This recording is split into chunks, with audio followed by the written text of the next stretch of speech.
Een hele goede middag allemaal en welkom opnieuw in de gezelligste huiskamer van Limburg. En het is een beetje een topdag voor Studio TVL, want daarnet hadden we al een hele leuke babbel met onze grote tennisheldin Kim Clijsters.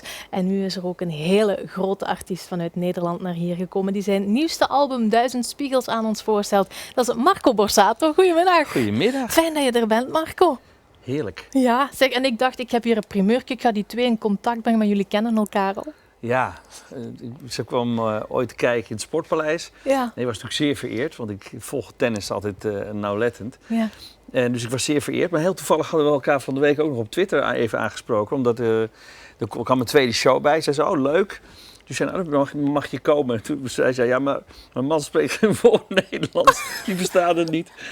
Dus zodoende hadden we elkaar even gehad. Dus het was superleuk dat ze hier ook is. Ja. Ah, dus je gaat al naar de shows in mei kijken. Ja. Ja? Ja. Heb je al kaarten? Nee, maar daar Regel gaan we ik. werk van Daar regel maken. je. Dus 21 is al, mei is al vol, maar er is een extra show, hè? Klopt. 23 mei. Zeg, we zijn ontzettend blij dat je hier een keer bent. De allereerste keer voor jou trouwens Ja. ook. Gisteren hadden we nog twee andere Nederlanders en die vonden het heel gek dat jij nog niet eerder was hier geweest. Kijk even mee. Marco. Ik weet niet wat ik net heb gehoord. Wat schetst onze verbazing? Ongelooflijk. Het is voor jou nog maar de eerste keer hier. Na zoveel jaren. Jongen. Ruim 20 jaar zit hij in het vak, hè? Vind je het gek dat je nog niet bent doorgebroken? Ja, precies. Je hangt er echt tegenaan. En als je nou echt een keer die doorbraak wilt maken, Ja. kom dan vaker hier. Mooi. Naar TVL, is het goed? Ja, dit zijn hele lieve collega's uit Nederland. Ja. Ze zijn natuurlijk ook coaches geweest ook bij The Voice. En ja, heel vaak hebben we nu de laatste tijd samen wat promotieactiviteiten. Maar het zijn hele leuke jongens, maar die maken graag grapjes. Ja. Ken je ook Nick en Simon? Ja, ik volg ook de Voice in Ah, ja, Nederland ja. een beetje. Dus, Ja, dat is zowel The Voice als The Voice Kids waar je daar dan in zit, hè? Klopt. Ja, als ik heel eerlijk moet zijn, ik weet niet of het in Vlaanderen gaat het volgens mij dit seizoen ook voor het eerst beginnen. Maar The Voice Kids is zo ontzettend leuk. Eigenlijk misschien nog wel leuker dan de volwassen Voice. Ja, ik weet niet of we misschien een fragmentje al van The Voice kunnen laten zien. Ik had dat ook klaarstaan. Dat je waar? soms ook zelfs emotioneel door wordt, hè, als je keuzes moet maken. Ja, dat klopt. Heb je daar fragmenten van? Ja, dan? ik ga eens kijken of dat lukt. We gaan eens kijken of we het kunnen laten zien.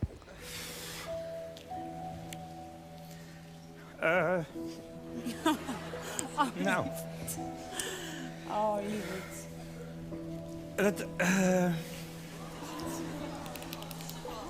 Dat heeft echt maar. Godverdomme.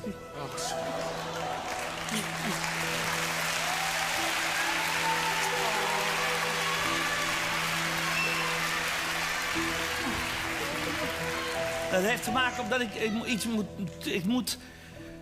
Dus ik vind dat er twee mensen door moeten, maar ik moet toch kiezen. En vergeef het me alsjeblieft, want het is bijna niet te doen. Ik heb getwijfeld.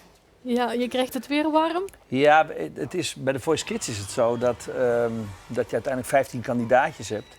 En dan heb je 5 battles van 3. Ja. En dan heb je 5 winnaars en dan mogen er maar 2 door naar de finale. Dus het is een ongelooflijke afvalrace. En het is soms, en zeker dit seizoen ook, zo ontzettend close en zo ontzettend goed. Dat ik gun het die kinderen dan zo dat ze winnen. Ja. Alleen ja, dat kunnen er uiteindelijk maar 2 naar de finale. Dus dat had ik het daar heel lastig mee. Ja, dat kan ik geloven. Ja. Dus jij volgt dat dan, The Voice Kids Ja, en The Voice... nu is het wel natuurlijk, als ik tv kijk, dan probeer ik wel...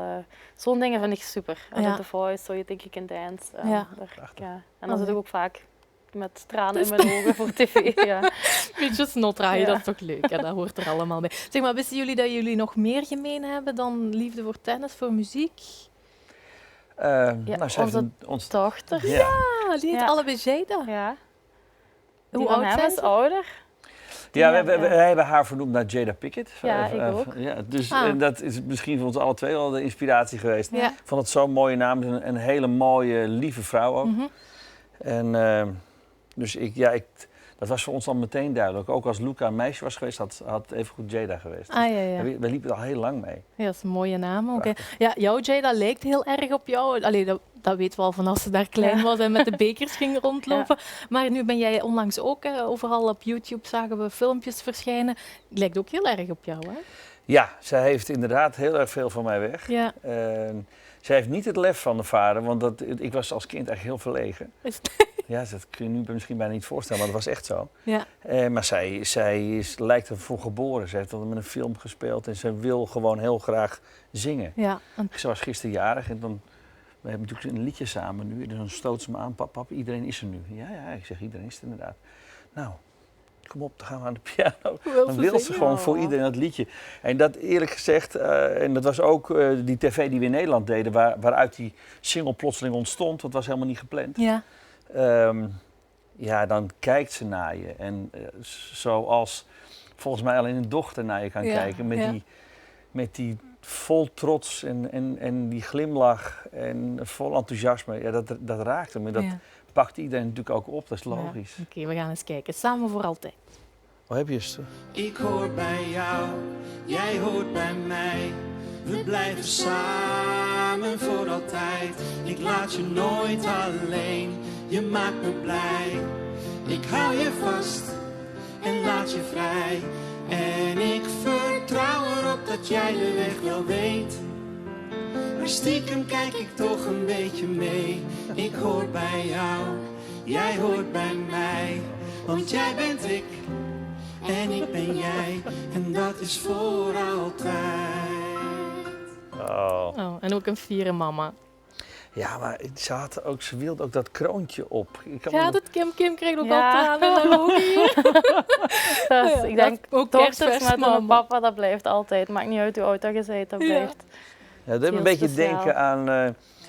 ik ben ooit gaan zingen doordat mijn vader aan mij vroeg... hoe ik een liedje van Willie Nelson en Julio Iglesias moest uitschrijven. Ja. En wat ik me nog van die tijd herinner... was eigenlijk niet zozeer het zingen, maar meer de manier waarop mijn vader naar mij keek. En ik snap het nu plotseling ook, Ja. nu je zelf vader bent. Ja. En dus met terugwerkende kracht snap ik ook die blik in zijn ogen. En ik voelde me toen heel speciaal. Ja, dat is ook. Hè, dat je dat ook mag doen dan. En dat zal zij nu ook hebben. Merk je dat ook? Heeft jouw man Brian ook zo'n band met Jada? Ja, Jada en Brian, dat zijn echt 2 handen op één Is het buik. echt? Ja. Dat is zo van... nu is Jada zelfs zo af en toe van... Ja, ik vind Daddy toch veel liever als jou. Oei. Zo, dus ja, ik ben wel de strenge thuis. Dus ik ben degene die zo wel... Ja. En Met zingen ze Brian ook krijgt ze samen? alles Want gedaan. ja, Ja. Brian is ook een beetje in de muzikaal, toch? kelder, dan, ja. Dan Ah, pakt hij de gitaar en dan verzint zij zo van alles. En, Ja. ja. Fantastisch. Natuurlijk, het zijn, kinderen zijn altijd kwetsbaar. Moeten jullie als bekende personen jullie kinderen een beetje afschermen? Of hebben jullie zo het gevoel van ik moet toch een beetje kijken? Nou ja, dat probeer je natuurlijk wel. Alleen het is best wel lastig met een publiekelijk leven zoals wij dat hebben. En ik bedoel, wij vinden het ook leuk om naar premières te gaan. Dus dan is het bijna geen ontkomen aan. En in het begin, als die kinderen aangeven van dat willen we niet, dan hebben we dat ook een beetje afgehouden. Maar op een gegeven moment hebben ze een leeftijd, dan maken ze die keuze zelf. En dan vinden ze het spannend en leuk om er naartoe te gaan. Dus we proberen een soort modus te vinden waarin we toch kunnen doen wat we willen. Ja. Zonder dat we ze nou meteen het podium opgooien. Ja, het is niet Maar dat Jada jullie die pushen. krijg je niet af, hè? Die moet je zeggen, kruipt- kom nu hier. Precies. Ja, want die mocht niet meedoen met de Voice Kids, hadden we gelezen. Nou ja, ik vind dus... Kijk, de kinderen moeten zich ontwikkelen op hun eigen manier. En Ja. Ik vind het al hard genoeg gaan. Ja, tuurlijk. Dus nee, dat heb ik gezegd, doe dat nou maar niet. Want dan is de verwachtingen zijn dan zo Maar hoog. dat Het is ook, hetzelfde als ja, dat ze haar heeft kind gaat verwacht- tennissen, ja, dan ja. verwachten ze ook meteen van... en ook al ben je dan goed, Mhm. ze gaan toch vergelijken met de legacy van de moeder. Ja, dat is waar. Ja. En jullie hebben de lat al heel hoog gelegd allebei, hè, om daar dan nog tegenop te gaan. En hier staat weer al een mooi nieuw exemplaar te Ja. blinken. Hè. Een nieuw album. We hebben er een tijdje op moeten wachten. Klopt. 1000 spiegels. Ja, nou de titel verraadt voor mij eigenlijk waar het om gaat. Ik heb ontdekt dat heel veel liedjes waar we over zingen, die zijn natuurlijk uit mijn leven, dat van John. Maar heel veel mensen hebben associaties met liedjes op een plek in hun leven of een moment of een associatie aan een bepaalde persoon. En iedereen vult dus eigenlijk op een liedje dat in met zijn eigen levensverhaal. Dus je krijgt soms duizenden reflecties op hetzelfde liedje. Met iedere keer een ander verhaal. Met social media kun je dat heel snel boven water toveren. Dus je krijgt zo'n gevoel. Als ik dochters aan het zingen ben en ik zie dan een grote man zijn kind vastpakken en ik zie daar iets gebeuren, dan denk ik, er zal wel iets zijn met die moeder dan of zo. Ja. En dan zie ik die vader en dat kind naar elkaar kijken en dan denk ik, oh mijn god, wat is het verhaal erachter? Ja. Hè, dus er zijn zoveel mooie momenten die mensen delen, ook bij verlies. Heb jij zo'n paar nummers waar je eigen, dat je zegt van dat zet ik soms wel eens op van Marco Borsato, waar ik rust in vind of troost in vind of wat ik herken? Toen dat ik heb een Australische vriend gehad, Leighton, waar ik toen bijna mee getrouwd was. En toen dat gedaan was, of ik zat zojuist in een periode dat ik zo de knoop niet durfde doorhaken, maar ik wou wel. En toen was net dat nummer uit van Laat me gaan. En dat was voor mij zo van... Ja, een teken. Ja, dat was zo... Je hebt zo bepaalde periodes in je leven die je zo terugdenken aan... toen was dat nummer pas uit of op de radio. Of, en als die dan nu soms terug opnieuw op de radio komen, of als ik een cd opzet, dan... Dan ben je ook daar op dat terug, moment. En dan beleef je dat terug helemaal opnieuw. Ja. Je hebt dat dan waarschijnlijk ook vaak met je eigen nummers, dat dat gelinkt is aan bepaalde... Ja, natuurlijk. In een carrière van 23 jaar zijn natuurlijk heel veel momenten. Voor mijn gevoel ben ik volwassen geworden in die tijd. Van jong jochie word je plotseling een jonge vent en steeds wat ouder. En, dus die zitten voor mij vast aan gebeurtenissen, aan momenten. En soms word ik ook ingehaald door mijn eigen waarheid. Hè. Ja. Toen ik Vreemde Handen zong, was dat op dat moment nog niet bij mij van toepassing. Maar als dat je plotseling overkomt, dan denk ik, wat was dat eigenlijk waar wat ik daar zei. Ja. En dat gebeurt vaker natuurlijk. Ja. Ja, we weten ook allemaal dat je een moeilijke periode achter de rug hebt. Heb je daar ook nummers over geschreven? Over dat je diep zat, dat je het even in je zak zit? Om het vorige album zeker zijn er liedjes bij geweest die over vriendschap gaan. Waarbij het... dat is het mooie van af en toe heel hard de grond raken en diep moeten gaan. Is dat daar ontstaan ook weer vriendschappen uit. En dan merk je plotseling dat er toch mensen zijn die hoe zwaar de tegenwind ook is, die naast je gaan staan, je hand vastpakken en zeggen, het maakt niet uit wat er gebeurt. Al valt alles omver, ik blijf naast jou staan en ik hou je hand vast. En die vriendschap heb ik wel bij mensen gevoeld. En dat vind ik iets heel moois. En daar was je waarschijnlijk toch niet achter gekomen als je niet echt zoiets had meegemaakt. Maar dat is dan leuk, dat er zo mensen zijn die je dan niet bekijken als de zanger of als een bekend persoon. En zeker in de moeilijke periodes, dan is dat leuk dat je... Ja. En dan komen eigenlijk de echte vrienden pas. Ja, dat zal jij waarschijnlijk ook wel ja, zeker. vaak mee te maken hebben. Dat iedereen niet wel wil kennen, maar om welke reden dan ook weer. Ja, het is herkenbaar. Ik heb gisteren heel het album beluisterd. Bang van water. Ben je echt bang van water? Helemaal niet zelfs. Nee? Ik dacht, nu heb ik iemand gevonden die ook van vissen bang is. Ja, nee. Dus het is dat de vissen bijten. Ik ga niet in de zee. Het is hypothetisch natuurlijk. Het staat eigenlijk voor... we hebben dat met Oud en Afgedankt, heb ik een relatie ooit vergeleken met de ruïne waar je overheen loopt. Alleen dit gaat over het feit dat je eigenlijk de sprong niet durft te maken. Je ziet zelf als je een relatie aangaan of verbreken is soms best angstig. En dat vergelijk je dan met, het is net als met water. Dan denk je, alle vissen bijten. Je ziet overal beren in het bos of onder water is alles eng en dan grijpt je vast. Terwijl ik eigenlijk tegen mijn zoon dan, in die situatie zit ik nu toch ook een beetje. Ja, tegen die zoon wil zeggen, joh, waag die sprong in het diepe. Want voordat je het weet staat er een mooie vrouw aan je zijde, weet je wel. En als je die sprong niet durft te wagen, dan kom je die vrouw ook niet tegen. Nee, maar je hebt dat dus ook moeten doen, als ik het liedje zo hoor bij Leontien. Nou ja, dat is een van de levenslessen die ik geleerd heb, is dat als je de confrontatie met je angsten, of daar waar je het meest bang voor bent, aangaat. En ik was gewoon een heel verlegen jongen. Maar het helpt niet zo als artiest om heel verlegen te zijn en de bühne op te gaan en dan maar naar beneden te kijken. Je moet je op een gegeven moment ook wel presenteren. Ja. En ik heb geleerd dat als je het luikje openzet naar je gevoel en in je hart laat kijken, dan zien mensen wie je bent. Dat is één, want dan kunnen ze je ook wel of niet leuk vinden. Maar ik heb dat toch verkozen. En daar kwam eigenlijk heel veel liefde voor terug. Dat was ook voor mij, toen ik voor het eerst naar Vlaanderen ging, best wel spannend. Omdat Nederlanders hebben, zeggen ze hier vaak, een beetje een dikke nek. Dus ik moest wel echt me openstellen. En laten zien van, oké, jongens, ik begin onderaan. Ik ben bereid mouw op te stropen. En jullie mogen zien wie ik ben. En als ze dan echt van je gaan houden, zoals het gebeurd is, dan is dat ook een vriendschap voor het leven. Ja. En daarmee dat je ook terugkomt nu, hè? Ja, ik vind het natuurlijk super spannend. Ik ben al 40 keer in het Sportpaleis geweest en ik kende elke steen. Het is alleen nu verbouwd, dus het is nu nog groter. Een beetje gaan verkennen. En dat heb ik nog niet gezien. En ik voel me op mijn plek. Ja. Het is zo'n fijne plek om te spelen. Het is een van de mooiste podia in Vlaanderen die ik ken. En ik mag terugkomen voor een tweede show. Dat Ja, vind dat ik- ging nogal vind ik rap, hè? fantastisch, ja. Het was rap, hè? Ja, het ging heel goed. Ja, dat belooft voor zometeen, want je gaat zo meteen naar de Mediamarkt van 5:30 tot... Ja, in 6:30 Hasselt staat er. ga ik daar komen. En als er mensen zijn die er van plan zijn om te komen, ik beloof het, tot aan de laatste cd zal ik signeren vandaag. Nee, soms staan mensen dan in de rij en dan zal je net zien dat ze denken, nou ja, ik ga er wel uit, want het komt toch niet meer goed. Nee, Ik ga niet eerder weg voordat iedereen nee. zijn Doe jij dat handtekening ook echt tijd maken? Of deed je dat ook echt Ja, tijd ja. maken voor de Ja. fans? Dus dat werd ook op de toernooien werd dat ook georganiseerd. Dus Ja. dat wij allemaal...